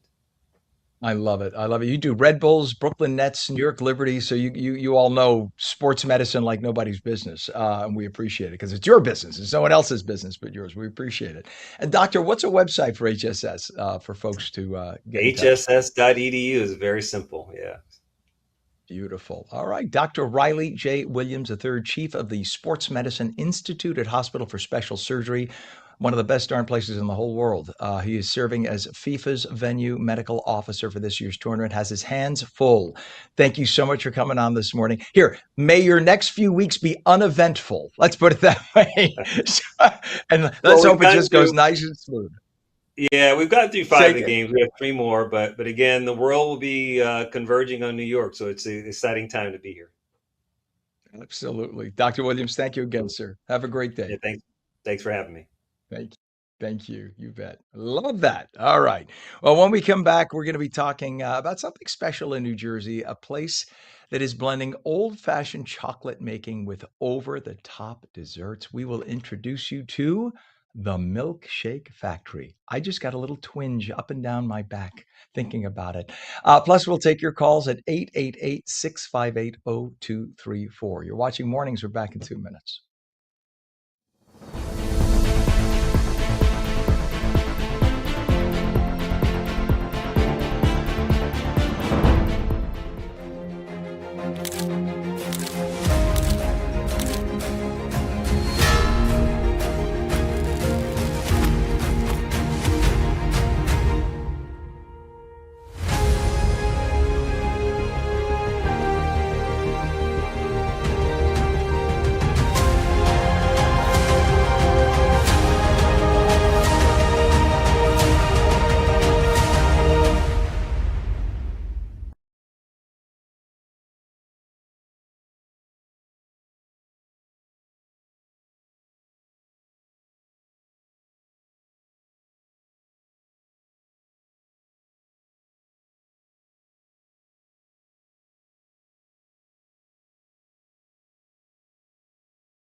Good morning, Tuesday, June 30th, 2026. We have a temp of 73 degrees already in northern New Jersey and in Trenton. It is, again, Tuesday, June 30th, the end of the month. Tomorrow, July 1st already.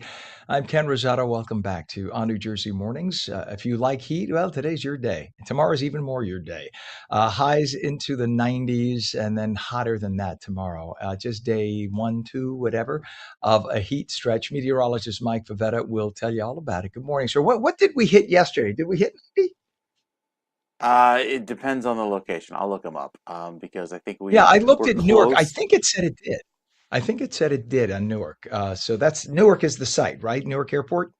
Newark is the site. You could also look at Trenton for South Jersey, Atlantic City for the beaches. So there's, many different sites that keep the climate records, Ken, across New Jersey. And New Jersey's a big place. So, places in Bergen County are going to have very different weather than places down in Cape May, for instance. And that's why there's no excessive heat warning for places down south of Atlantic City, because you get a little bit of a breeze there off of Delaware Bay for the time being. But that's not the case all week. For the rest of the state, that shade of purple in place for the extreme heat warning feels like temperatures 105 degrees plus, lasting through the end of the day on Saturday. So a lot of hot weather on the way that takes us through into the end of the week. As far as the temperature right now, it's quite cool south of Atlantic City comparatively. We'll only make it into the mid 80s today. So a lovely breeze setting up there out of the south, making for a pretty decent feel. As far as the pollen, we finished with the tree pollen. That season is over, back down to low. Grasses and weeds are the predominant pollen going forward for the rest of the season. And with the last time it was this warm back in 2021, reached 103, I think we'll easily get to 103 across Newark by as soon as probably Thursday when we see the heat peak. Water temperatures are cool, relatively speaking, holding in the low and mid 70s. So beaches are a place to cool off.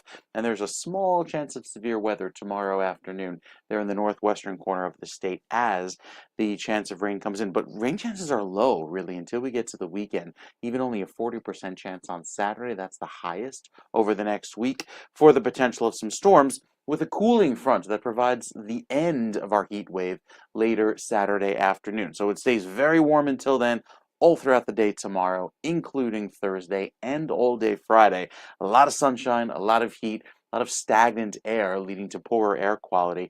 And then by Saturday, you see the front start to slide through, likely bringing in some scattered thunderstorms. But until that time, the temperature will be well above average. 99 tomorrow, 104 on Thursday, still above 100 on Friday. And then we may do 3 or 4 days in a row tomorrow right through Saturday of being around 100 degrees, and then finally cooling off by Sunday into Monday of next week back into the 80s. Even the beaches very warm, unusual to see near 100 degrees at the beach on Friday, Ken. All right, sir. I'm just looking at some traffic we have here in the area. Sorry, Mike, you caught me looking at traffic. All right, sir, we will check back with you as it is 72 degrees already, northern New Jersey, and in Trenton, it's 73 degrees now, 70 at Cape May, 72 degrees in Vineland. In terms of traffic, we have a lot of issues around the area. Debris spill US 1 southbound by Ridge Road in South Brunswick. The right lane and right shoulder both closed. Over to 47, we have a down pole. Both directions impacted south of Orange Street in Millville with all lanes closed. We have a crash on the Outer Bridge crossing. That is westbound Midspan Perth Amboy, the right lane blocked there. Let's go over to the Garden State Parkway. There's just congestion they're talking about. This is by exit 145, not for any particular reason. Did it start moving? Yeah, it was. So 2 minutes ago, that was bumper to bumper. Now, of course, that we take the shot, it's moving. That's not so bad. So they just removed it from the list, too, of congestion. That's why. All right. And our Lincoln and Holland Tunnel approaches to the Hudson River right now. Lincoln Tunnel, we don't have a camera for, but we're told now it's up to 45 minutes. It is 45 solid at the Holland. If you look at there we go. That's Route 139, making your way from 78 into the lower part of Manhattan. That's just bumper to bumper. 45 solid minutes. Over to the GWB upper and lower levels. 80-95 approach, 45 to 60 minutes. Upper level will be on the right side of your screen, lower on the left. And you can see that is not a friend to traffic right now. Just an absolute mess. Well, you know what you do on a hot, sticky day? You cool off. And we'll give you an idea of how to satisfy your sweet tooth with a nice cold milkshake. How about that? If you're looking to satisfy that sweet tooth this summer, there is a new destination. My mouth is watering. A new destination in New Jersey that is blending old-fashioned chocolate making with over-the-top desserts. The Milkshake Factory has officially opened in beautiful Florham Park, bringing a family tradition that dates back more than a century. Joining us this morning is Julie Hagofsky, who is the owner of the Milkshake Factory, to tell us what makes this new dessert spot so unique. Good morning to you, Julie. Good to see you. Good morning, Ken. Thank you so much for having me. Well, I looked at you bet. I looked at your website and was looking at some of the desserts. Whoever shot your website images should be given an Academy Award. It's beautiful. I wanted to eat my computer screen. So tell me about what led you to the Milkshake Factory, because this is part of it's a regional thing, right? Throughout the Northeast, there are some locations in Pennsylvania, whatnot. Yes. But are you the first in New Jersey, right? Actually, we're number two. We're the second store in New Jersey. The first store is in Jersey City. They opened in October. And the third one opened in Somerville. And there's two more opening in Red Bank and in Ridgewood later this year. So there'll be five in New Jersey by the end of 2026. And every one of them worthy of taking a ride to, just taking a look at it. So tell me like what the typical prep work is like at this place. Sure. Well, I'm really excited to bring this dessert destination to Florham Park. This is a business and a family business that started back in 1914 from a family of chocolatiers, just to give you a little bit of background. And they brought their chocolate recipes over from Greece, and they are out of Pittsburgh. They have about 10 stores currently, and from a prep standpoint and understanding, we make milkshakes, which are our main business items and dessert items. But we also make sundaes and root beer floats, as well as we make our homemade family recipes of chocolate. So our day is very delicious and amazing from a day-to-day standpoint, where we can be making chocolates in the morning, but we're also making our ice cream mix and getting our shakes and inclusions ready. So no day is the same because we're always trying to shake things up a little bit differently and provide different experiences for people to enjoy the shakes, but to enjoy some family time and have a sweet treat. The nice thing about a sweet place like that is that I always find you have one of two customers, either in out or sit down and linger, right? There's like no in between. You're either sit down, have the Sunday, talk. This is a good place to gather. It's like it's sort of like a coffee place. You're either going in to get the cup and getting to work, or hey, let's meet for a cup of coffee, and you're going to linger with somebody. I would put those in the same category that way in terms of meeting spots. But the nice thing about something like the Milkshake Factory is, number one, you're getting a very unique spin on chocolate, because Greek chocolate is a little spin. It's Mhm. not too dissimilar to like Southern Italian chocolate. It's a little darker, a little richer. And right, it's not like the ultra uber milk chocolate American type chocolate. This is real serious chocolate. When you first discovered that, you must have been blown away by it. I absolutely was. Once I tasted the product, I couldn't walk away and not bring this to our community and our surrounding communities and each of our guests get a taste of chocolate and a sample of chocolate when they walk in, and you can tell from the first bite they're taken away and blown away by the taste of it, by the richness. What I love is that we give our customers that experience. And like you said, we have various different customers coming in, those who want to take it to go, but those who want to sit and have an experience together. So we love that. Yeah. Hey, I think Pam, our director, has some images. Pam, do you have some of the stills I sent over last night? I found from their website. Just you should. I sent them over. Who didn't cut them? Ask Izzy. Izzy has it should be under the Milkshake Factory. Ask Izzy. Izzy should have them because I sent them over last night. They were sent with all the other video. I'm sorry. We're having a little technical discussion here. I took the time to cut the darn thing, so make sure we have it, please. All right, here we go. We get them coming on. Getting them coming on for you. The amount of milkshakes you have to offer, you have quite a list. And can people also ask for custom shakes if they want to mix and match? Absolutely. We get that on a day-to-day basis. We have 20 shakes that we offer on our main menu, but we have probably about another 15 that are considered off menu, which are old limited time offerings, not old, but former limited time offerings. And currently we are running our American Classic menu, which are all those classic dessert staples, our root beer floats, our birthday cake in celebratory of our America's 250th birthday coming up. So we are all running a BOGO on July 4th with our American Classic menu. But like you see those pictures right there, those pictures just tell a little snapshot of what our guests are tasting.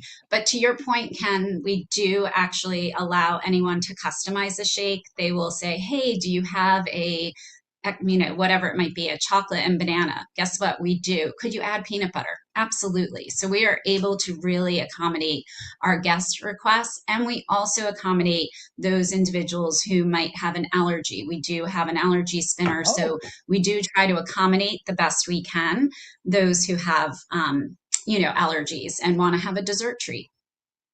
Very nice. You, what is your personal favorite shake? Oh, I probably have two. I'm a classic girl, so I love the classic chocolate and vanilla. But from a gourmet standpoint, I love the chocolate dip strawberry. And we also, the one thing I absolutely love is our non-dairy shakes. So those who want, to go the non-dairy route or need to, they are delicious, and you would never know you're tasting non-dairy.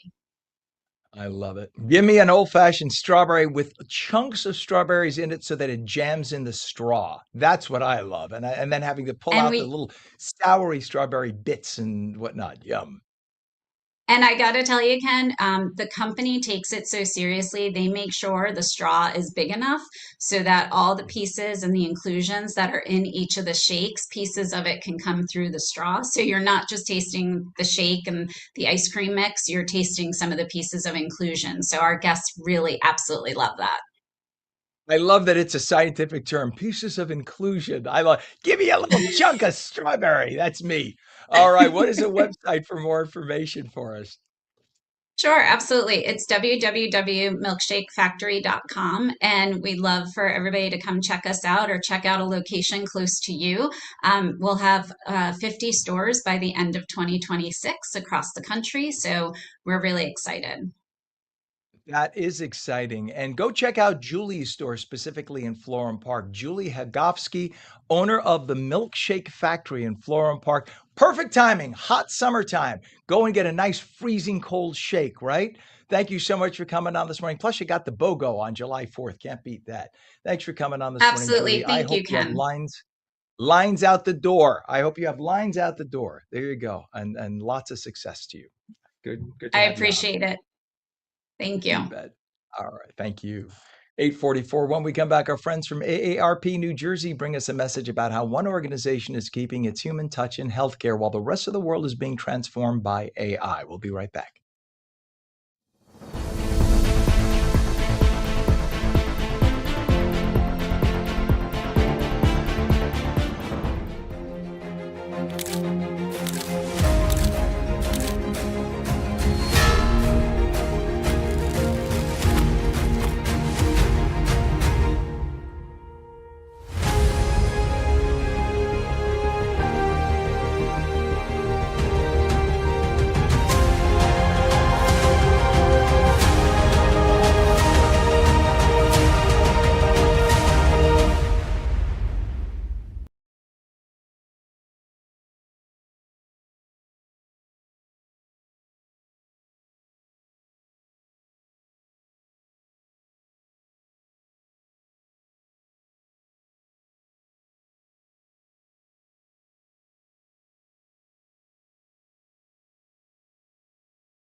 Welcome back to On New Jersey Mornings. I'm Ken Rosato, 847, taking calls at 888-658-0234. Let's go to meteorologist Mike Favetta with a hot Garden State forecast. Mhm. And Mike, I don't mean to bring you down and bring it all down at the beginning of this report, but just to give you an update, we talked about the Venezuelan earthquake last week Yes.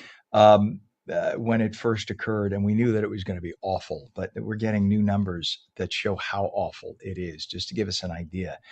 The latest numbers, and this is the whole part of the north coast there of Venezuela, Caracas and La Guaira and all those areas, which are very popular cities. City of Caracas, the greater metro area, has over 5 million people. 1,700 plus confirmed dead, 5,000 plus injured. And get this, this of all those numbers, this is the scariest. There are 70,000 people missing. Wow. A city is Yeah. missing. That's terrifying. To think It of, is. we It think of is. how horrifying it was during 9/11, and we had a few thousand people, and that was awful. Sure. 70,000 people missing, and not as many resources to find them as we have. That is horrifying. So please, prayers, help out with the rescue organizations. Use like the American Red Cross. Use the bigger name organizations, and try to help out our brothers and sisters down in Venezuela if you can, please. I'm sorry, Mike, like I said, to bring us down at this point, but it was just such a serious thing. When I saw this number, I had to share. No, and it's something we'll be hearing about over the next several weeks, as they continue to get through what was one of the larger quakes we've seen in recent history, especially any time it's a magnitude that big. We have one of the biggest heat waves we've seen, at least in the last year or so. Last year, we came close with those 3 days of 100-degree plus weather, and the drought was pretty much just as bad. So we're repeating history again with all of that warm weather, the rain deficit anywhere from a half inch to 1 inch. So a little bit of an improvement considering how much rainfall we got in the last week. We've had an improvement across the turnpike where western portions of the state now just under a moderate drought down the shore. That extreme drought has kind of suppressed itself to just Cape May County and a little sliver there of Atlantic County. But up north, as the moderate drought remains, temperatures remain hot today. We'll be up in the 90s and we stay there going into this afternoon, likely tapping into the 100s as soon as tomorrow. The rain outlook is, well, could be worse, but it's likely just going to be a little bit on the wetter side, close to average. And then the heat continues right through the middle of the month. We likely get another heat wave in about a week's time. But first, let's take it one stretch of hot weather at a time. Starting off tomorrow around 100, over the 100-degree mark on Thursday and Friday, and then probably making it back to near 100 by Saturday. Cooling off next week, but when I say cool, that's just average heat. It should be in the upper 80s the first week of July for average, and even at the beaches staying very warm into next week with temperatures in the low 80s. This time next week, likely see another shot of rain come through by the end of this weekend. That's our next opportunity for some good soaking rains to help cool us down. So hot and warm, and that poor air quality can too, going into the next few days. All right, Mike, appreciate you. Thank you. And the following is brought to you by our friends at AARP New Jersey.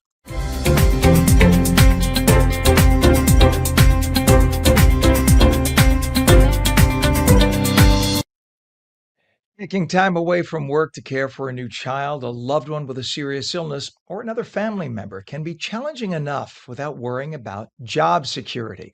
New Jersey recently expanded protections under its family leave laws, making more workers eligible for job-protected leave. Joining us now is Yarrow Willman-Cole, Workplace Justice Program Director, to explain what these changes mean for workers and caregivers across the state. Good morning to you. Good to have you on, Yarrow. Good morning. Thank you. You bet. It's just a thing that many people don't give thought to until it happens to them. And then they realize, or they think, my job will be safe if I ever have to leave for mom. They find out, they get called into the office 2 weeks later. You know what? We're going in a different direction. It has happened over and over again. We all anecdotally know those stories. New Jersey now expanded its family leave protections last year. So what has changed with those protections? Yeah, well, actually, our family leave insurance program and our temporary disability insurance benefits expanded in 2018 and again in 2020. And those benefits increased in terms of what workers received, so the amount of money and the duration, and also who it covered. But what we passed just recently that goes into effect in a month is enhancing job protections, because we were one of the first states that passed paid family leave, and we didn't connect the job protection with the paid benefit, which actually led to a lot of confusion. People didn't understand that. It kind of is a confusing thing when you think about taking leave, that you have to consider your eligibility for the money and for your job being protected separately. And so it really made things really confusing, and it prevented a lot of people from accessing the benefit that they are paying for, that they deserve, taking the time when they need to. So, who benefits most from the updated law, and why was it so important to expand these protections to more workers? Well, right now we don't have a lot of data on it. We are going to hopefully learn more. We did know that about 1.7 million workers were exempt or not covered under the eligibility criteria of the New Jersey Family Leave Act. And a lot of those employees are employees of smaller firms. So folks that worked for companies with under 30 employees did not qualify for job protection. And that's going to be reduced now to anyone that works with an employer that has at least 15 employees under the New Jersey Family Leave Act. But we also have language that's changing within the benefit itself, temporary disability and family leave insurance. So the Department of Labor is actually looking at the language in the bill, in the law, and they're going to come up with the regulations to determine what it really means for workers and businesses. Our interpretation, our understanding as advocates is that it is actually when you're taking your benefit, when you're eligible for your benefit, your job will be protected, which is kind of the common sense way to go about it. Right. And there's and I guess, is there a certain point at which the company must pay or continue your pay, and then another point where if you need it extended beyond a certain point, your job is protected, but you don't get paid? How does it work? Okay. Well, I wish I had a chart. I could try to send a chart so you guys could see this visual, because it's so confusing. But actually, the benefit itself, in terms of the temporary disability and the family leave insurance program, that's money that is coming out of a fund that the Department of Labor then is paying to claimants, people that are applying for the benefit. So it's actually managed by the state. So it's a state benefit that if you work in New Jersey, this is a safety net sort of support for you when you need to take the time and you're eligible for it. And it has no cost to the employer. Some employers will provide their own policy or their own benefit that maybe goes above and beyond what the state provides, because it is currently only 85% of your wages for different duration, depending on what leave you're taking. But for family leave, for the caregiving, it's for 12 weeks. And so if you look at the job protection and the way that it works, when we are thinking specifically about caregiving for family leave, usually you're looking at either FMLA or the New Jersey Family Leave Act. And those actually will lay over the time period that you're taking your family leave insurance benefit. So those 12 weeks, FMLA and the Family Leave Act do cover you for those 12 weeks, that duration. That's fantastic. And listen, I could speak from personal experience. We encountered it in my family recently. My father-in-law passed in December, and it's a type thing where you can't plan on it. It's not something you could say, such and such is going to pass away, such and such. I mean, it is what it is. So the idea that you can take care of your loved ones at such an essential and important time, and not have to worry that additional fear of losing your job, and then having the state take care of it so a small business doesn't have to suffer. It's just a win-win-win all around. This is just brilliant. So how does somebody know if they're eligible for the protections? Is it basically, if you are a worker in New Jersey, you're automatically covered? Not quite that easy, but not that difficult now. It's getting a little easier. And I'll say that the Department of Labor has really done a good job communicating out information to the public about if your job is protected. Even prior to the expansion, they have a job protection tool tracker. I believe they're going to be updating it for the changes in the law. Even though this law actually falls underneath the Division of Civil Rights, they're the ones that oversee the New Jersey Family Leave Act. But the Department of Labor really seems to understand that when workers are thinking about taking their paid benefit that they do oversee and again pay out, workers have to understand the dynamic of job protection. So they created this job protection kind of calculator. So that's a tool that I think people will find really helpful. But just to give you the breakdown and the details, as long as you've worked at your job for 3 months, you have at least 15 employees, and you've earned at least 500 hours, then you should have your job protected. It used to be double that. All the criteria used to be double what I just described. But then also, again, we're looking at how the Department of Labor is going to interpret the other piece of the legislation, which we think is if you are, in fact, eligible for family leave insurance, then your job will also be protected. So this means that if you qualify for the money where you just have to have earned $15,500 in the year and a half before you take leave, that's the criteria for being eligible for the job, for the paid benefit. And so that in turn will also protect your job. But we are waiting for those final regulations coming out of the Department of Labor. So I think the best advice for folks is if they're in a bind, looking into whether or not their employer is just going to be flexible, allow them to take the time that they need. Because one of the challenges that we have right now in our culture is just this pressure to continue working. You want to be an ideal worker. You want to show that you're committed to your job. And so sometimes people are reluctant to take the time.